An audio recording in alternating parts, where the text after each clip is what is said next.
Hi folks, Tony here from S&G Asphalt Service. We were hired by Macmillan Oil to resolve some drainage issues and pave a roadway. As you'll see behind me are several inlets that we had to lower and raise, and we realized that when we started to survey for water drainage. That took extensive surveying, which we do in-house, and all of the work on the inlets, we raise and lower them. This particular project posed another challenge. As you'll see behind me, there is a long fence line. Paving does not like to go up against a mesh fence.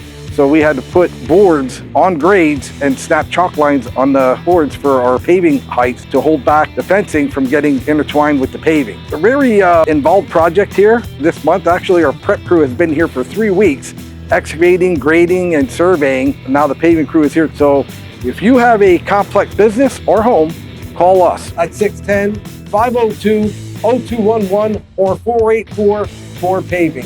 Thank you.